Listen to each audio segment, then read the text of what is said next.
When I was in middle school, I was desperate for friends.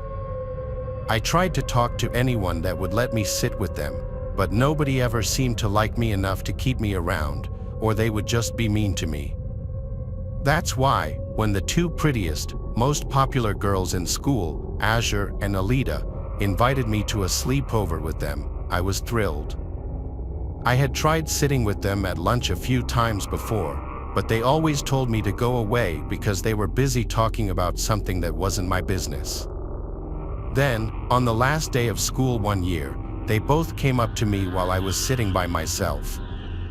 They said they really wanted to hang out with me over the summer but didn't want other people to see us hanging out together while we were still in school. Even as a naive and lonely middle schooler, I knew that was a severely underhanded invite, but I accepted it with enthusiasm anyway. I would take what I could get, and they knew it. Of course, my mom was just glad I was finally starting to hang out with other kids, and she gladly gave me permission to go, especially when I said that Azure's mom offered to serve all three of us dinner. When I got there, it was about 8 p.m., and I was already dressed in my pajamas. Alita and Azure were still fully dressed. When I asked if we were still going to have dinner together, Azure said that they had just finished eating right before I got there. Then Alita said I didn't need to eat so much anyway. They were already putting me down, but I wanted to be friends with them so badly that I let them do it. After I said hi to Azure's mom, who was already wine drunk and ready for us to not be her problem anymore, we all went up to Azure's room upstairs. It was a Jack and Jill style bedroom with her own bathroom and another bedroom on the other side. I asked Azure who was in the other room, but she snapped at me and said it was her older sister and told me not to be so nosy. I apologized profusely, but they just told me to be quiet because my voice was annoying. Azure had a bunch of awesome stuff in her room, from Taylor Swift posters to expensive makeup and giant stuffed animals, things that my mom couldn't afford to get me. But as much as I wanted to ask her about it, I knew she wouldn't like that, so I just looked at the floor. We started to play Truth or Dare, which Alita and Azure used to mine all sorts of information about me, including who I had a crush on and how much money my parents made. I told them everything honestly, only for them to laugh in my face every time. Whenever I asked them to tell the truth about something, they made up a bunch of ridiculous stuff that I knew was a lie, but of course, I wasn't going to call them out on it. When I finally got sick and tired of having to spill all my beans, I told them to dare me to do something. As soon as I said that, Alita and Azure looked at each other with the most wicked smiles, like they had been waiting for me to say that the whole time. Then Azure dared me to go into the bathroom and play the Bloody Mary game. I didn't know what it was at the time, and when I admitted this, they both screamed in disbelief that I didn't know who Bloody Mary was. They explained it to me and said I had to do it or I would have to leave the sleepover. I wanted to stay, so I stepped inside the bathroom. Azure and Alita lit a candle in front of the mirror, then they turned off the lights and shut the door. "You have to say it loud and clear," Azure teased me from the other side. "If you don't, we'll know." I was shaking. I had no idea what would happen. Was this Bloody Mary someone that could really be summoned? Would she really kill me if she came? I didn't know. But the only thing that pushed me forward was the need to be accepted and the belief that things like ghosts didn't exist. I looked at myself in the mirror, took a deep breath, and said, "Bloody Mary," 3 times slowly. For a moment, nothing happened. I looked behind my reflection, and there was nothing, until I saw a woman crawling out of the bathtub behind me. I screamed and turned around, and I realized it was real. There was a real bloody woman sitting in the shower. Her skin was gray, like she was dead, and her clothes were torn up. But her eyes were open, and she was looking right at me. Slowly, the woman stepped out of the tub and started walking toward me. I was so petrified I couldn't move. I wanted to, but it was like my legs had turned to stone. With every step she took, she left a trail of blood. Soon, she was right in front of me. I screamed again, but she grabbed me by the throat and lifted me up to my tiptoes. She opened her mouth and revealed a gaping jaw full of blood and blackness, inching toward my neck like she was going to take a bite out of it. I couldn't maintain control of myself, so in that moment, I peed my pants. But then, at the last second, the doors swung open and the lights turned on. "What's going on in here?" Azure asked. "Why are you screaming?" I could barely get a word out through my stuttering teeth, but I managed what I could. "Bloody Mary was here," I said. "She was right in front of me. I saw her, and it was real. She grabbed me and everything, and she tried to kill me." Alita and Azure said, almost in unison, "What?" They looked all around the bathroom, but of course, she was gone. "Stop acting crazy," said Alita. "You're just begging for attention." "Honestly, it's kind of embarrassing," Azure snickered and agreed. "Wait, did you pee yourself?" "That's disgusting," Alita exclaimed. "Oh my God, so yeah, actually, I think if you're going to act like that, you just have to leave." "What? Why?" I asked in disbelief. But before I knew it, Azure and Alita dragged me out of the bathroom and pushed me down the stairs, then threw all my stuff at me. I crawled to Azure's mother, a sobbing mess, and begged her to call my mom.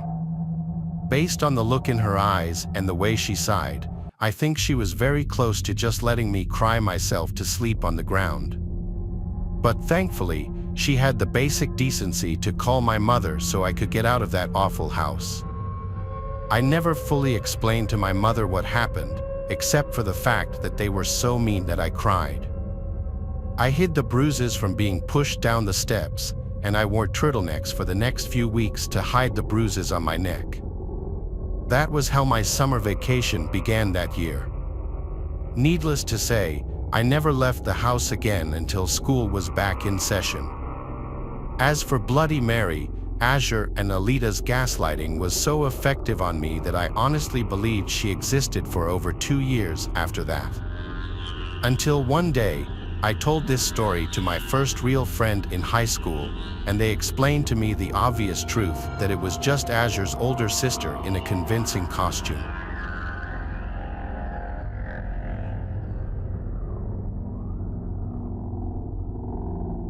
There's a nice quiet scenic creek not far from my house. I like to drive my kayak up to it every once in a while on the weekends in the summer. This one particular weekend was one of those weekends. The weather was perfect, sunny and 70s. I'd kayaked down this creek a bunch of times and never had I seen anyone else kayaking it. That's part of the reason I like it, because I'm a very reserved person and I like to do things myself, preferably with privacy. So, I set out on the kayak not far from where I'd parked my car, which is in a gravelly dirt parking area right off the road. There was one other car that pulled in a few minutes after I did, which was unusual. I'd never seen any other cars except my own here. 20 minutes into my kayaking, someone came out from the woods ahead of me, coming up on the left, and approached the edge of the water. He stopped and waved at me and smiled. He put his hands on his hips and greeted me. It seemed he had an expectation for me to stop and chat. I instantly knew I didn't like his smile, but my mother raised me to be polite to everybody, so I stopped paddling and smiled and greeted him back. There was an awkward pause where he was just nodding his head with his closed-lipped smile, and I had to break the silence by saying, "It's a beautiful day out." He nodded his head and said, "Yup," then asked where I'm from. I made something up and said, "From up north, just visiting." He clearly lacked the ability to hold any sort of conversation, and that's coming from me. I'm not the most social person myself. So, I wanted to just move along. I told him to have a great rest of his day and continued onward down the river. Never in a million years was I expecting what happened next to happen. I turned when I heard a snap of a stick or something from not far behind me. There, in the not-so-far distance, was the guy hiding behind a couple of trees, seemingly following me. I was disturbed and uncomfortable, like he was clearly trying to not be seen. I was scared to call him out in fear of how he might respond, so I pretended not to notice him and continued to kayak down. I would continue to side glance every so often to see if he was still following me, and he was. I had never wanted to see someone else in the water so much in my life. I took out my phone to try to call my dad or my brother for help, but of course, I had no cell reception out there. Still, instead of being followed and probably attacked, I decided to stop in my place, turn around, and threaten to call the police if he didn't stop following me. The man just stood in place behind another big tree, though he was clear as day there. I then decided to fake call the cops. I raised my phone in the air at the man and said, "I see you there, I'm calling them now." I then proceeded to fake a phone call, pretending like I'm talking to the police. The man started to walk away deeper into the woods. It seemed to have worked. I turned around immediately and started kayaking back up the way I came as fast as I possibly could. I would constantly look over my shoulders until I got back to where I launched the kayak. I made it safely. I checked my whole surroundings before stepping out of the water and carrying my kayak back to my car. The other car in the little parking area was still there, but I made a disturbing discovery that may have saved my life. Up until this point, everything that happened could have maybe been explained away. However, I noticed broken glass near the back of my car, and the back passenger's side window wasn't there anymore. It had been shattered. I didn't step 1 foot closer to my car. I stayed hidden in the woods and checked if I had bars now that I was closer to the road. I did, and I called 911 successfully. I reported the whole incident and the broken window, and I stated I was scared I was still being followed. Waiting for the police to arrive felt like the longest, most tense moment of my life. It dragged on far too long, but when they pulled into the dirt area, I finally came out from the woods and waved at them. I pointed to the car, and 2 police officers came out and approached the car, where they found him, the man from the woods, waiting in the back seat of my car, hiding and waiting for me to enter my car to grab me. It was beyond satisfying to see him arrested. He definitely wasn't smiling anymore. I looked at him as it almost seemed like he was avoiding looking at me as he was taken to the police car. I'm happy the man was so stupid that he thought I wouldn't notice shattered glass all over the side of my car.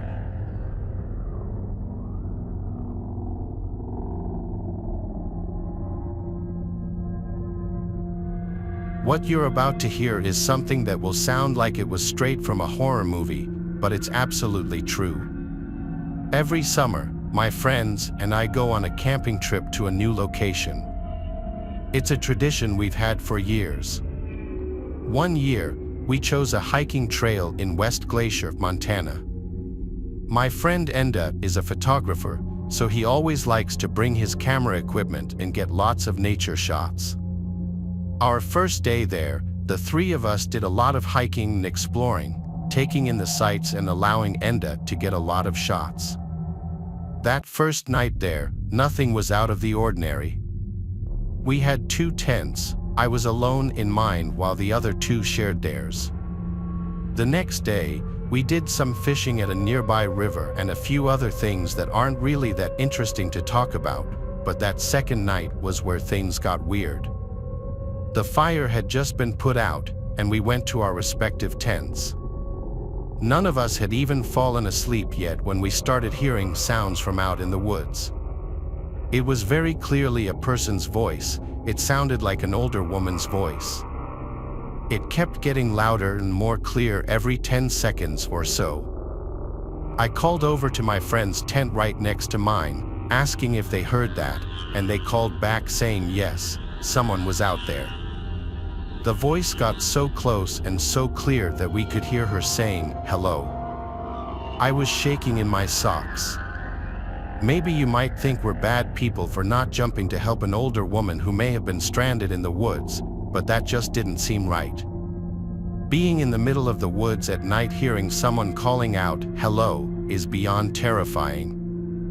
I heard footsteps approach the tent, then stop. The voice once again said, "Hello," but it was right outside the tent this time, and now that it was this close, it didn't sound like a woman anymore. It sounded like a man trying to sound like a woman, raising the pitch in his voice. The person outside my tent suddenly started shaking the tent aggressively, and I freaked out and screamed, "What do you want?" My friend shouted to go away to the person. The shaking then stopped as suddenly as it started, and I heard the footsteps quickly hurry away. I waited a few moments before unzipping my tent and grabbing my sleeping bag to go to my friend's tent. Even those brief 5 seconds outside the tent, I felt like I was going to be grabbed at any moment. I felt safer as I was in the tent with them and not alone anymore. None of us knew what to think, but we all three agreed it didn't sound like an actual woman. It sounded like some creepy man pretending to be one to get us to let our guards down. The question was why, though? Was he carrying a weapon? Either way, we didn't think it was safe to get up and leave now. We agreed to leave first thing in the morning, as soon as the sun would begin to rise. We also agreed that someone would need to stay awake at all times to keep watch, so we agreed to take turns sleeping. My friend Gabriel took the first shift while Enda and I tried to sleep, which was hard to do after what just happened, especially when we'd keep thinking we were hearing footsteps surrounding the tent. Eventually, though, after many tense hours, I managed to fall asleep out of pure exhaustion. I never woke up until morning time because, apparently, Enda fell asleep on his shift, and we were all asleep by that point. We were happy the sun was up, so we packed our stuff and headed back to the truck. It was a long ride home, and during the drive, Enda was going through his camera, looking at the shots that he got over the course of the 2 days there. The last 3 pictures, however, were not pictures that he took. There were 2 pictures taken of our campsite while it was still dark out. The 3rd picture was taken inside of our tent with all 3 of us asleep. Nothing was missing or stolen, strangely enough, and none of us were attacked in any way. Yet it remains the most up thing that has ever happened to any of us. Some random creep out in the woods stalking our tent and waiting for the right moment to enter our campsite, go through our stuff, sneak into our tent, and take a picture of all 3 of us, probably just to freak us out. And whoever it was, they accomplished their goal for sure.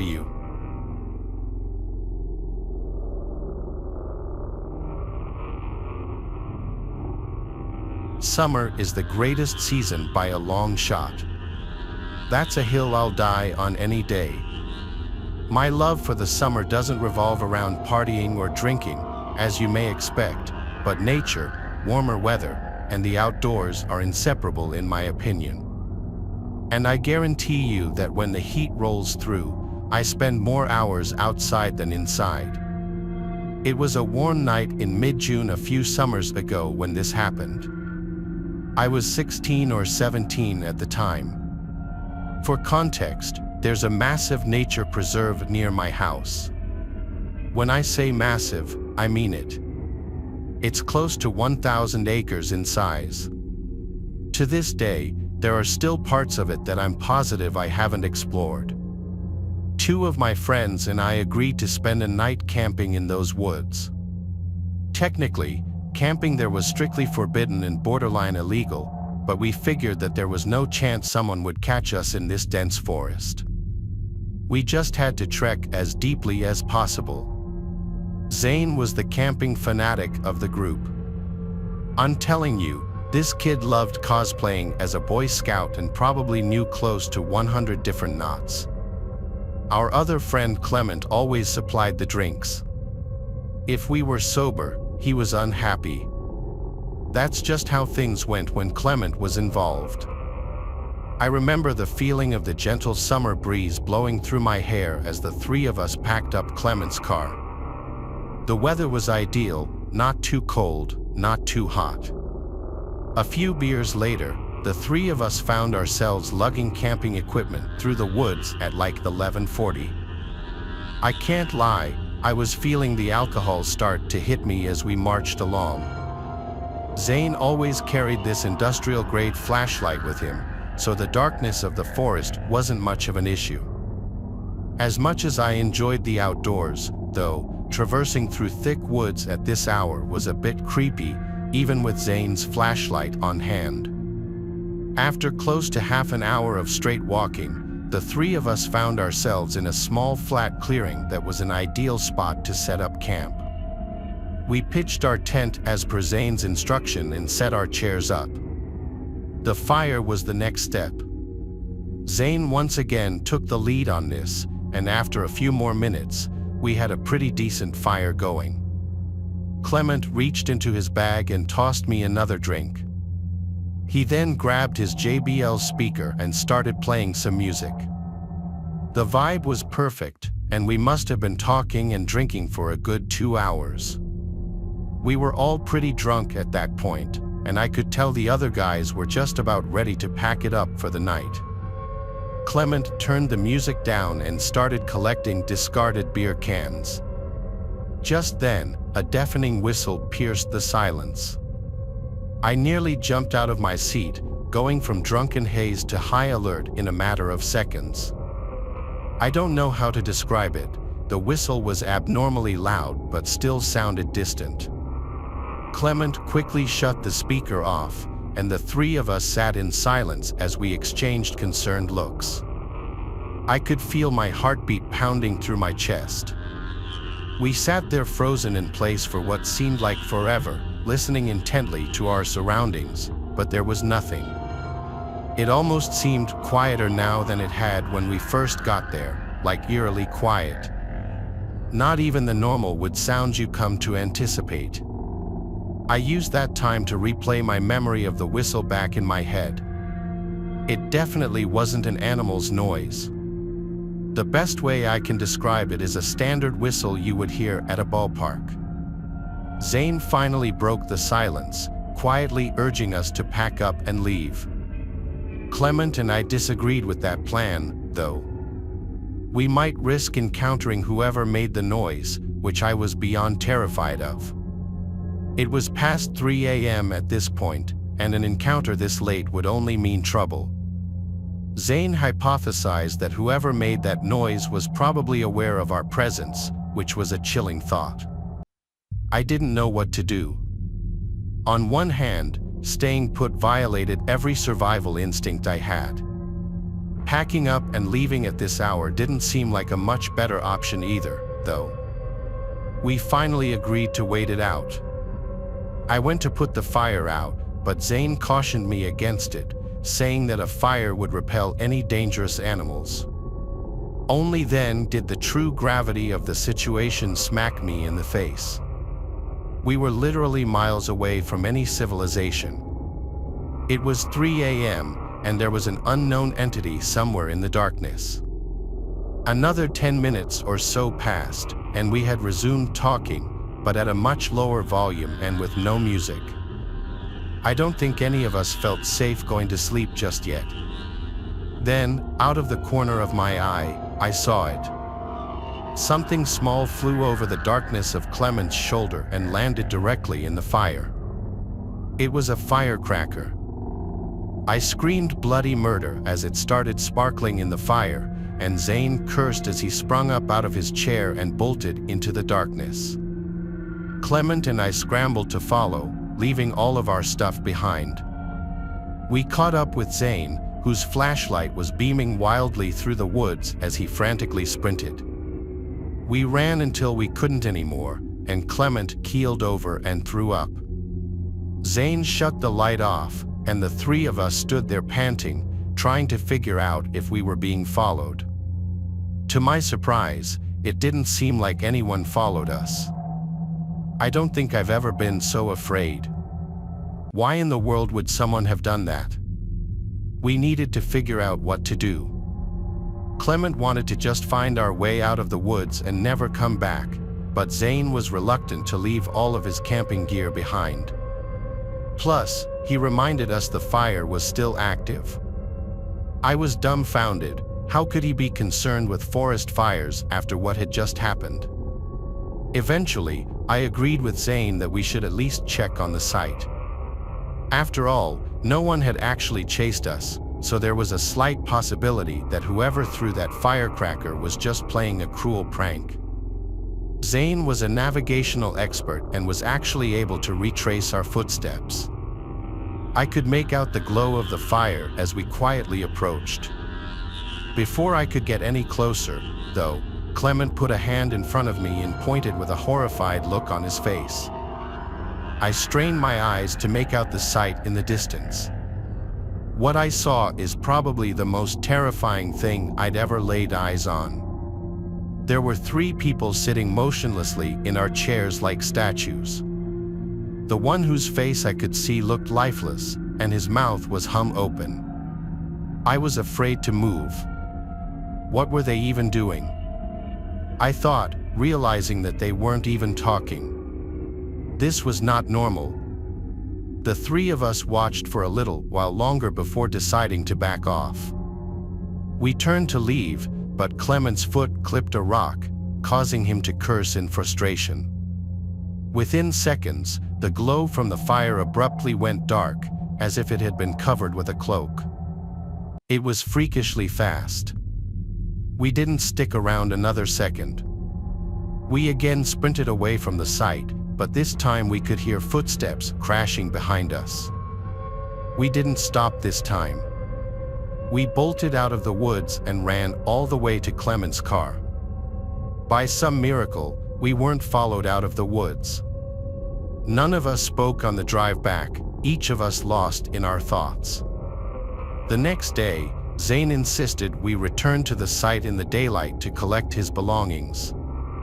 Clement wanted nothing to do with that, but I agreed to accompany Zane. After some searching, we eventually found the site, which looked mostly untouched.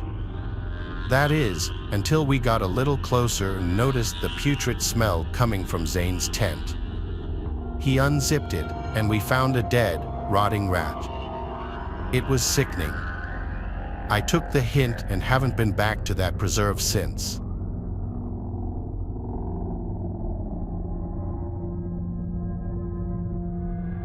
This happened to me last summer when I was 23.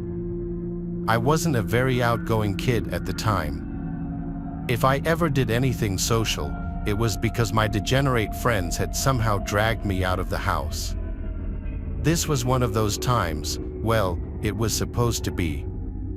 My friend Ralph invited me to a house party at like 8 p.m. It was pretty spontaneous, but I had nothing going on, so I reluctantly agreed to go with him.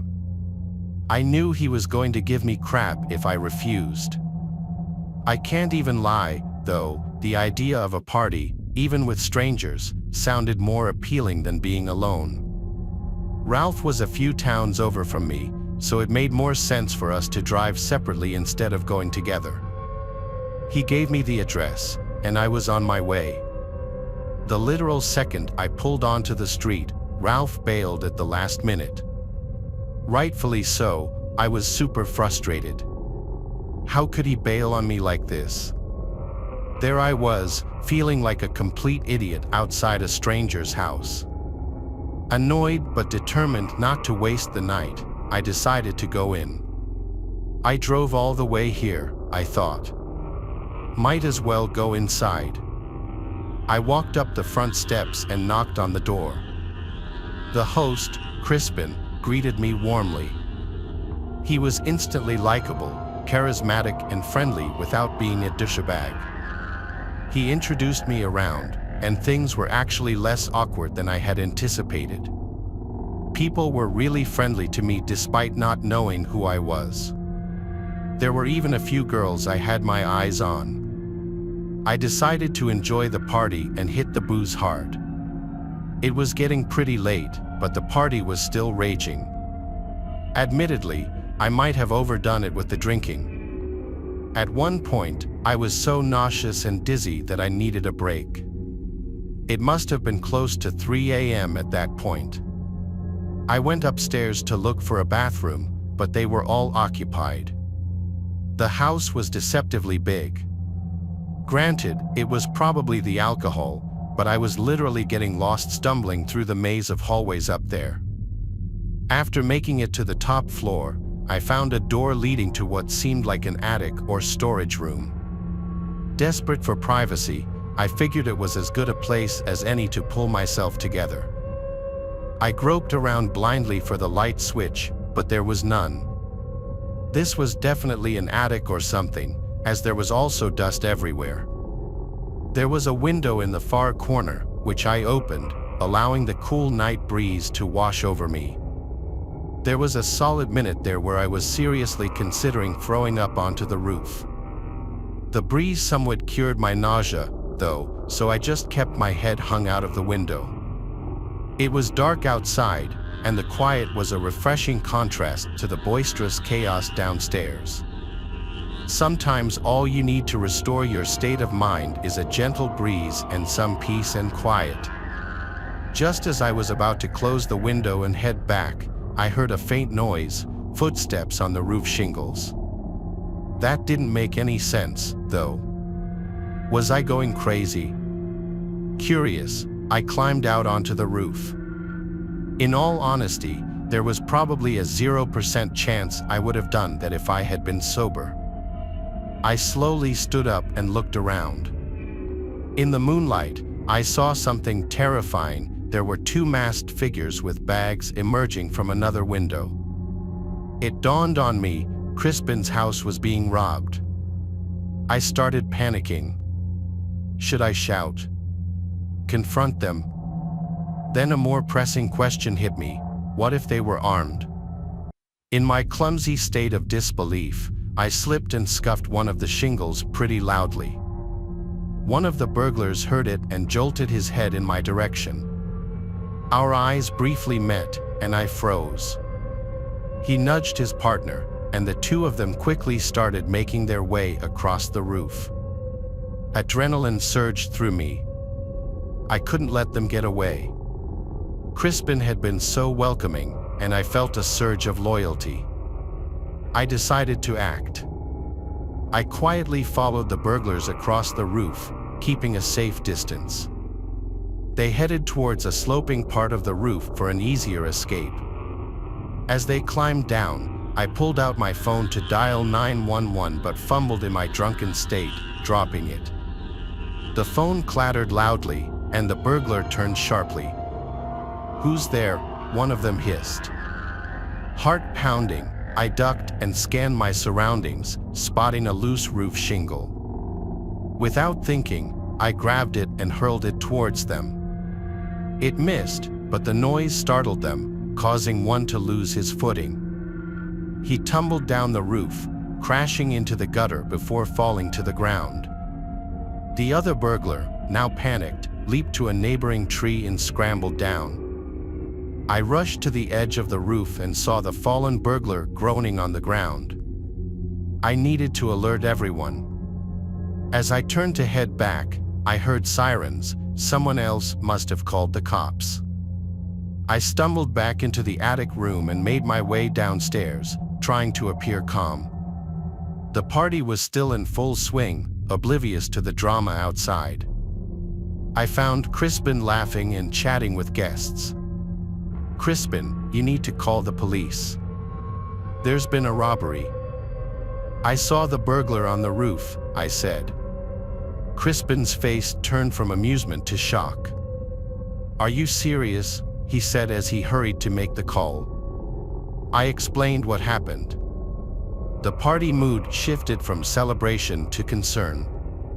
Apparently, one of Crispin's neighbors had coincidentally already called the police to file a noise complaint, which was an incredibly ironic turn of good fortune. When they arrived, I recounted my story, leading them to the injured burglar. The man was arrested, but his partner had fled. The party ended abruptly. People started scattering, and the lights got flipped on.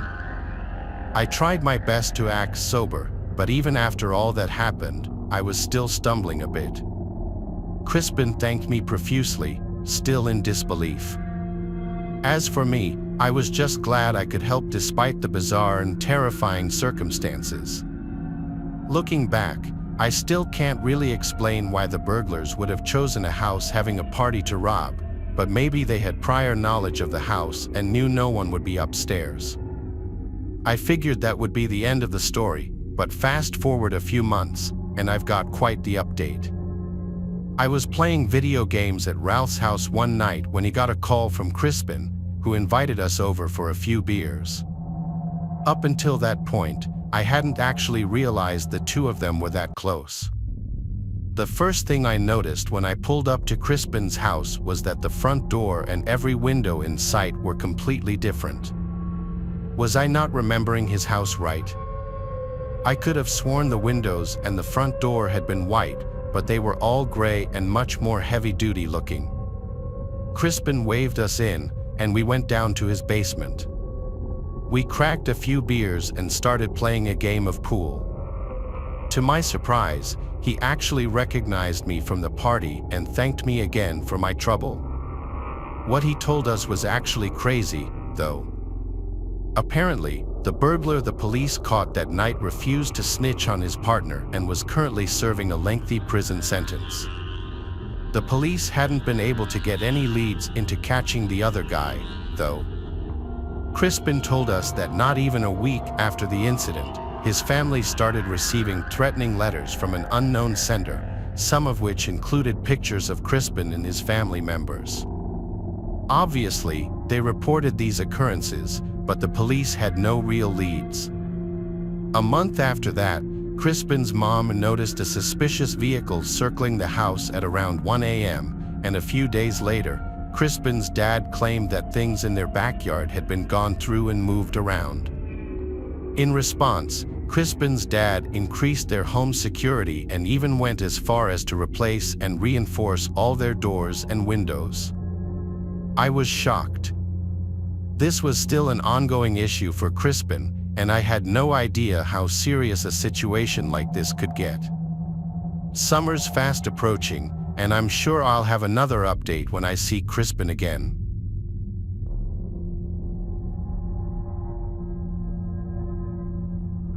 Thanks for watching the video. Subscribe to the channel and turn on notifications to watch the latest videos.